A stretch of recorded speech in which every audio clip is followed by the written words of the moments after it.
Hey everybody, welcome back. It is Ekaj, and I'm enjoying a nice, cool fall day. Even though it's not really day anymore, it's 25 after um, we're 20 0 25 hours. So for the rest of you who still somehow cling to the U.S. what have you imperial. It's like 12:30 at night or the morning, whatever. Doesn't matter. It is the 11th of October, which makes it nearly exactly 1 month until my birthday, November 11th. So, or Veterans Day, I thought that in this little bit, I'm going to try not to be too long, but then again, I always say that, but I end up rambling. So I guess you guys, the people who watch my vlogs, probably already understand that by now, that I'm most likely gonna go over what I normally say. I'm not. Um, and no, that box, wrong hand, that box behind me is not full of wrapping paper. It just happens to be in the camera because I had to move it, and it's full of posters and wall scrolls, like Japanese wall scrolls. I have nowhere to hang them, posters or wall scrolls otherwise, because my room it's like this. I have walls like this, then like this, that, and then it's flat. So I don't have a whole lot of wall space. I just have it here, and then I have it on the other side. But on the other side, because now I have ears, on the other side there's a door, and then there's the closet over there. So my wall space is really small. Even though this room is very big, but you can't really hang a wall scroll on a friggin' angle. So, but anyway, I figured I was going to explain schizoaffective disorder, which is my diagnosis, among a couple others. But I want to explain because the the DSM-V, which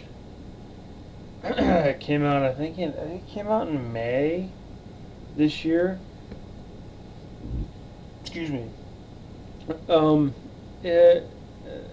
DSM-V recategorized what schizoaffective disorder was. It basically took it and made it a bullet point under schizophrenia,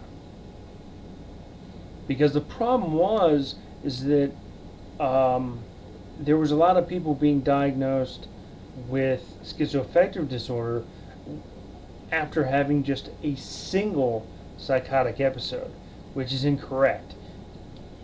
If you have schizoaffective disorder like myself, it's not a single incident. It's something that's continual. It's not an isolated incident. They have other terminology for that now, which I'm not going to get into because I'd go on forever. And this is actually an interesting thing that the American Psychiatric Association did, and being being that I spent 3.5 years in college. Well, I guess technically only 3, but whatever. 3 years of my college career studying psychology, was that schizoaffective disorder was something that was in a different category from schizophrenia, which is one reason why I kind of fell into the category of when I was first diagnosed in 2008. I was diagnosed under schizophrenia. Well, I was schizoaffective, depressive type, but the overall thing was that I was a paranoid schizophrenic because I had had psychotic episodes, specifically hallucinations, which my hallucinations were mostly auditory, as are most schizoaffective disorder individuals, not just schizophrenia, but the schizoaffective side, the auditory hallucinations tend to be the ones that are more prevalent, as well as delusions, which some of them can be paranoid or what have you. Because now in the DSM-5, they've said that the schizoaffective now has its own little notch underneath schizophrenia, and there's 2 types.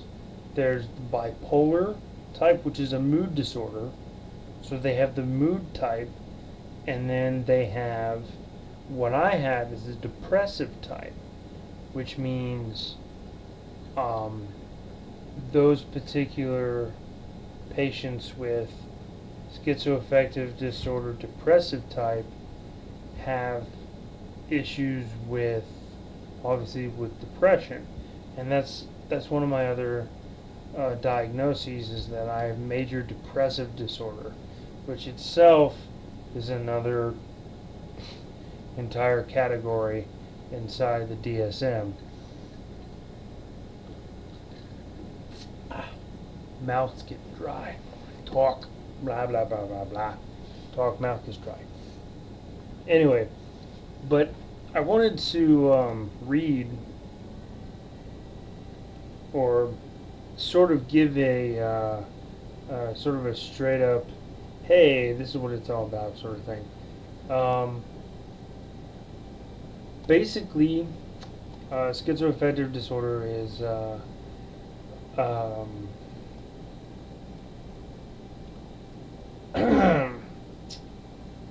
lot of its basis is on multiple environmental factors and a few built-in factors, such as genetics, neurobiology, and psychological and social processes.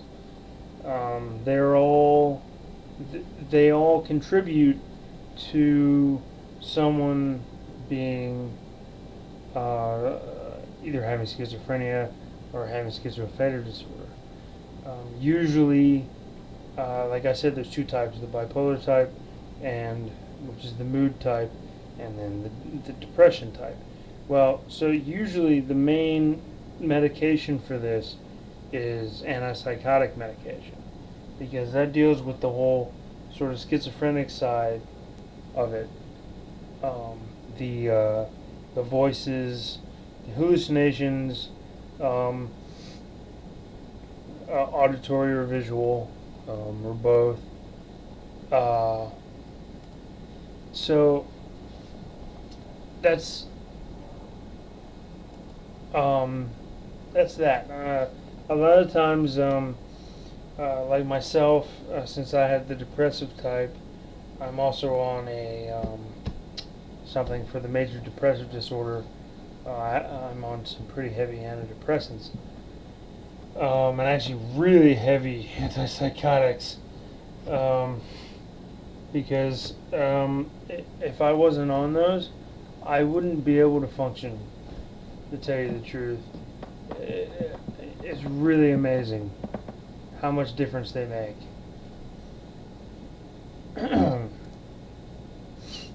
um,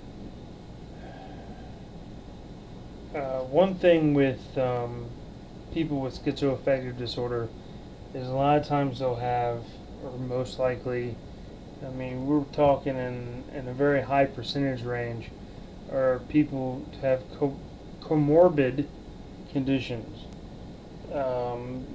such as anxiety disorder and um, substance um, substance abuse. So, and I definitely have the anxiety side of it. And one of the things is, a lot of times, what you'll find with people who have my sort of diagnosis, when they don't have proper care, you'll have issues of poverty, homelessness, and one of the more downing sides of all this is that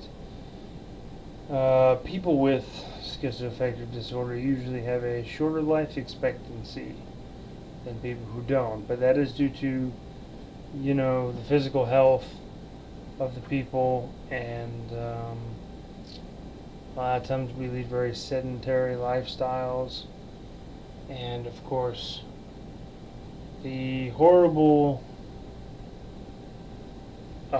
elephant in the room being we have higher suicide rates, much higher than people without it.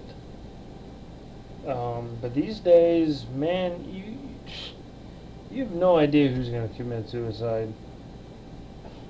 I don't know if it's just become more of a thing because mental illness is really, I mean, we're seeing literally in the papers and on the internet and stuff, literally, I mean, come on, there's literally almost every week something happens, and it happens to deal with somebody who has a mental illness. And that really shows you how horrible the conditions are for people with mental illness in this country. There's nowhere for us to go. I luckily have a very strong structure of support. Not only that, but unlike many people who have my same diagnosis, I actually take my meds. Yes, there are times when I can forget and things go pretty fucked up, and sometimes I don't even notice when this is happening, because a lot of times it takes a third person perspective, or a secondary perspective, whatever, third person perspective, I play too many video games, to understand, or to see that there's been some sort of change in behavior. Because a lot of times, I don't see my change in mood, or behavior, or how I speak. I don't see that. The only time, a lot of times, I don't see it is if I go back and I view some of these previous vlogs that I've done, and it'll be like, say, I'll record a vlog after I've taken my medication, and the meds start kicking in, and then it looks like I'm talking in like slow motion, and that's because the antipsychotics and the antidepressant meds, the anti-anxiety meds, they all, they all pile up, and eventually they cause the cognition in the brain to slow down. So that's what happens whenever you see one of those vids. So, but anyway, I just wanted to talk about, like I said, the change in the DSM. And really, they've been working on the DSM-V since I was in college, since I was taking my psych classes in college. So that was literally, I mean, we're 8 years ago? 6 6.5, 7, possibly even 8 years ago.